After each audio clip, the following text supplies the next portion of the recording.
આજે સવારે 7 વાગ્યાના સમયે વરસાદના લીધે એક નાના લીલિયા ગામે માલઢોરનો ફરજો પડ્યો હતો. જોકે સદનસીબે જાનહાનિ ટળી હતી. આજે સવારે 7 વાગ્યાના સમયે વરસાદના લીધે નાના લીલિયા ગામે માલઢોરનો ફરજો પડ્યો હતો. જોકે સદનસીબે જાનહાનિ ટળી હતી. કાતિયા ઇમરાનભાઈ સિકંદરભાઈના માલઢોરનો ફરજો ધરાશય થયો હતો. તે ઘટનાની જાણ થતાં જ સંબંધિત અધિકારીઓ દ્વારા તાત્કાલિક નાના લીલિયા ગામના તલાટી મંત્રીને તેમજ લીલિયા મોટા તાલુકા વિકાસ અધિકારી શ્રીને લેખિત અને મૌખિક રીતે જાણ કરવામાં આવી છે, જેથી સ્થળની મુલાકાત લઈ જરૂરી કાર્યવાહી કરવામાં આવે અને સરકારના નિયમો મુજબ યોગ્ય સહાય મળી રહે તેવી માંગ કરવામાં આવી છે.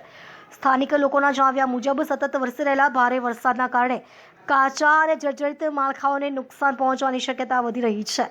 તંત્ર દ્વારા અસરગ્રસ્ત વિસ્તારોનું સર્વેક્ષણ કરી જરૂરી સહાય અને રાહત કામગીરી હાથ ધરવામાં આવે તેવી લોક માંગ ઉઠી છે. રિપોર્ટર અનિલ વાળા, લીલિયા મોટા. મારું ગામ નાના લીલિયા. આજે સવારના મારો આ પંજો પડી ગયેલ છે, બરાબર, અને તેમાં મારા ઢોર બાંધેલા હતા, તેનો આબાદ બચાવ થયેલ છે. આ અંગે મેં તલાટી મંત્રી સાહેબ અને લીલિયા ટીડીઓ સાહેબને જાણ કરેલ છે. તમારું નામ? મારું નામ કાતિયાર ઇમરાન સિકંદરભાઈ.